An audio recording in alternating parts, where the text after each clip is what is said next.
What's up guys?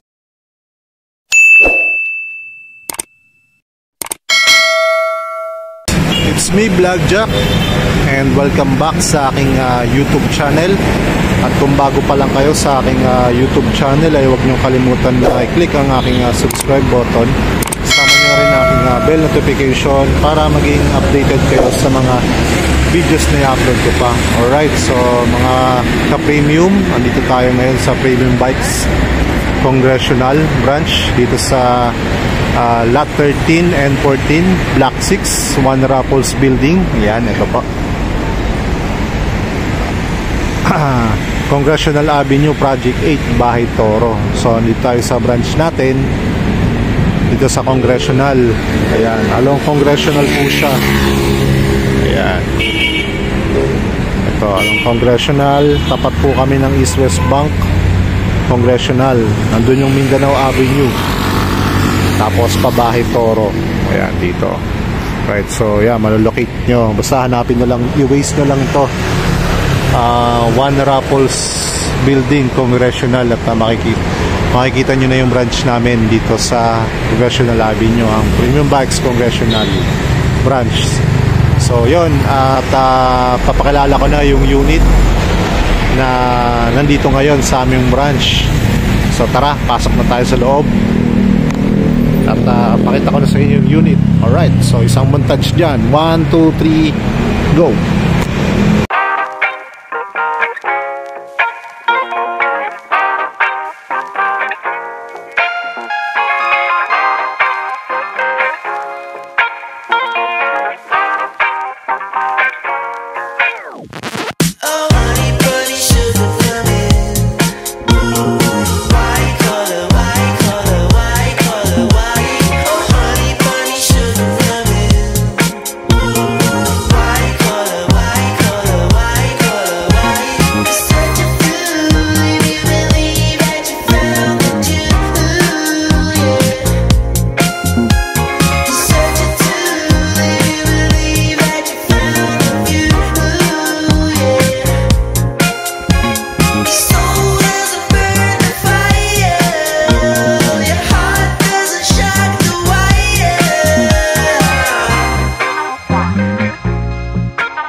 Alright, so yan mga ka-premium.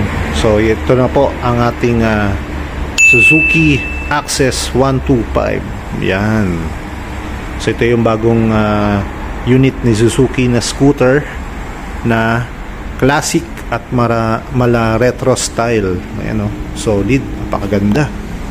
So yung kulay na nandito sa amin ngayon sa branch natin is itong black. So meron siyang tatlong kulay sa standard. So standard na muna ng ating pagtutuunan. So meron siyang white at green. Yan ang mga kulay niya. So yung available sa atin is itong black. So meron din siyang isa pang klase na Access din, pero syempre dito muna tayo focus. So yung available sa amin yung black. Yan, ito yung black niya. Yan, angas. Ang una ko kagad talaga napansin dito is ito, kanyang footboard. O yung tinatawag nating gulay board is malaki at napaka-spacious, katulad ng ating Bergman. So kung makikita nyo yung Bergman, malapad yung kanyang footboard. So ganun din dito kay Access 125.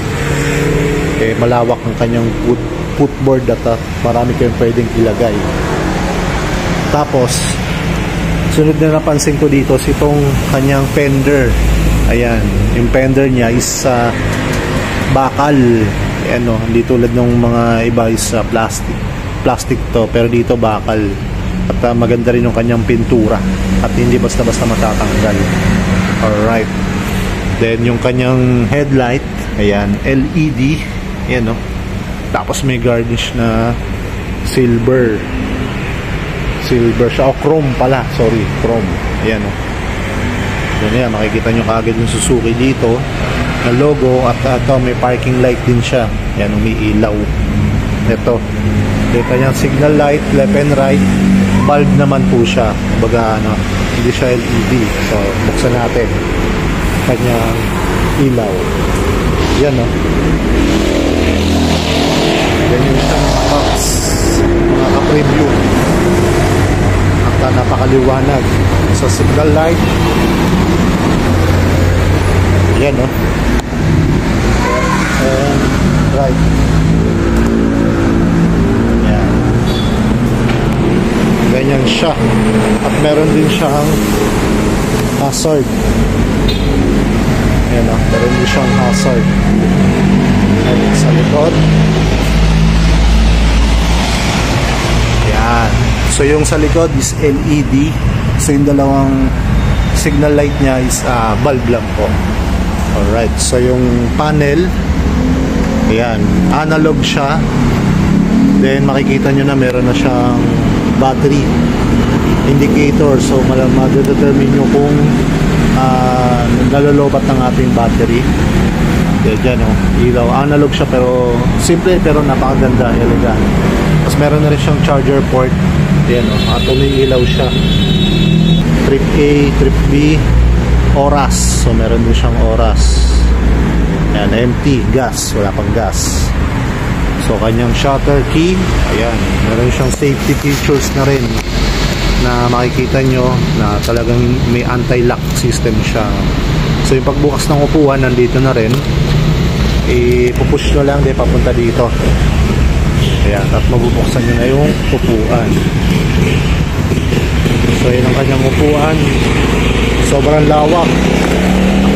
Malawak siya at kasyang isang helmet. At kinagandahan din yan, yung kanyang side mirror, sabay talaga sa retro look. Hindi tinipid. Ayan, kulay kulay naka-chrome siya. Silver at napakaganda nung kanyang side mirror. May portion pa dito na ito, goma yung part nito. Wait lang, buksan natin. Ayan, oh.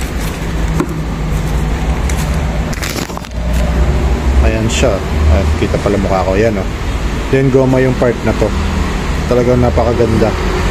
Mabigat siya actually. Ayan. Pero solid quality. At hindi siya nakakahilog tignan. Yan, eh. Huwag na lang akong pansinin. Nabalik na natin. Alright, so yan, may mga simpleng tools. Yung kasya yung helmet na half face. Then yung sa upuan niya, ayan, ito isa rin sa pinaka the best is yung upuan niya is napaka laki at lawak. Talaga napaka-comfortable yung upuan, para ka nakaupo rin sa sopa. Alright. Then, pansin nyo guys, mga ka-premium is wala dito yung kanyang fuel o yung buksana ng gas dahil nandito po siya sa likod. Dito. So, pag open naman po nito is kailangan nyo lang po dito. Ipapunta nyo lang po dito po. Push them. Yan. Push them. Yan. Then, mag-open na po itong nasa likuran. At ito po ang itsura niya. Yan. Para siyang katulad kay Abinis, na kung naalala nyo si Suzuki Abinis, nasa likod din yung kanyang lagayan pagbukas ng gasolina. Pero nandito siya sa may ibabaw. Ngayon this time nandito para hindi makakaabala kapag meron na tayong lalagay ng box. Isa pa dito sa maganda is yung kanyang grab bar. Ayan, no?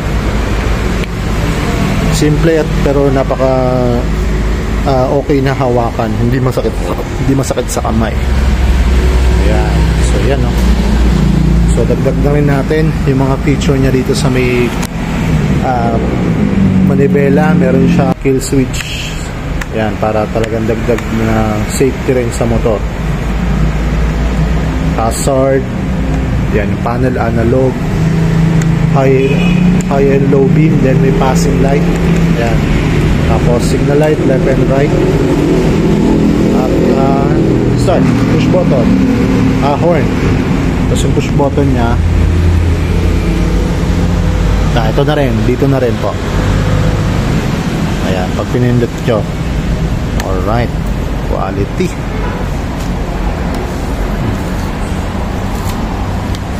So ayan, meron pa siyang mga reflectorizer for safety.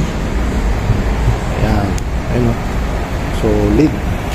Tapos sa gulong naman po, yung braking system pala natin, drum brake sa likod, then disc brake sa harap. Nissin. Ayan, Nissin. Caliper nya, single caliper. Yung ano pala, tawag doon, yung piston sa caliper, single lang siya. Then size ng gulong is sa harap 90/80 by 12, 12 siya. 90 by 90 tapos 12. Yan, tapos ang tatak ng gulong is Maxxis. So alam natin kapag ka Maxxis good sa quality at napakatibay. So kaya talagang mura siya, pero yung quality naman is goods na goods. Sa likod naman is 90 by 100 by 10. So mas maliit yung likod. Parang katulad kay tawag dito, kay Bergman. Yan. Or kay Abinis. Then single shock. Yan, solid yung shock, malaki. Fender. Tapos 125cc. So yung air filter niya ito dito. Liit. Ang kanyang footrest. Yan, malaki.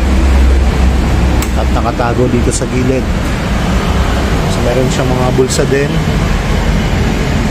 Ayan. Tapos meron din siyang handbrake lock. Ayan, para safe. Ayan siya. Alright. Sa tambucho, ayan o, classic look, elegant. At yung kanyang head cover is naka chrome silver, solid. So ano na rin siya, naka Suzuki Eco Performance. So napakatipid sa gas, sobrang tipid niya sa gas.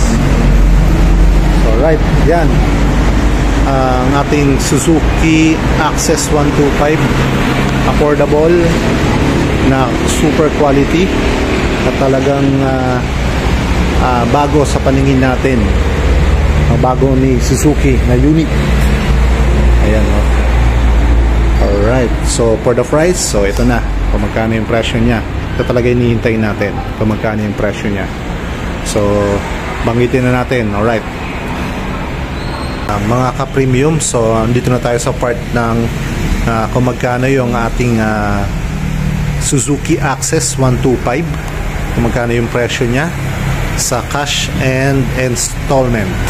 Alright, so start muna tayo sa cash. Syempre, napaka budget meal lang nito, kayang kaya, classic look, retro look, sa halagang 84,900 pesos. So plus registration na lang po tayo kapag bibili niyo siya ng cash. Pwede siyang cash basis and credit card po, pwede po yan. So kung installment naman po, hulugan natin siyang kukunin. Kanyang down payment po is 4,245. All in na po yan, kasama na dyan yung rehistro. So yan, kayang kaya sa down payment at magkakaroon na po tayo ng Access 125. So yung magiging monthly po niya sa loob ng 36 months o 3 years, Nagkakahalaga po siya ng 4,691 pesos po. Alright. Sa 24 months naman po o sa loob ng 2 years ay 5,783. Yan. Then ang kanyang 1 year, kung gusto niyo pong siyang matapos kagad sa loob lang ng isang taon, 9,326 pesos. Alright, so yan. Napakagaan at kayang-kaya ang ating Access 125. So sa halaga po na yun, meron na po kayong classic look, retro look na motor. Yan ang ating Access 125, Suzuki Access. Alright. So ayan mga ka-premium, so meron din siyang partner na half-face helmet kapag inabil nyo po siya. Ito po, ito ang kanyang free half-face helmet na mala classic din ang datingan niya. Ayan Access with ICC sticker na rin yan, kaya approve po ang helmet na to. Ayan, kulay white, para siyang dirty white green, tapos yung loob niya, yung mga padding niya is kulay brown. Ayan. Alright, so kompleto. Ayan, pag binaba siya, ayan, ganyan yung tsura niya. Alright, quality. So meron ka ng classic na yun, may classic ka na ng motor, may kasama pang helmet. Oh, ang ganda. Alright.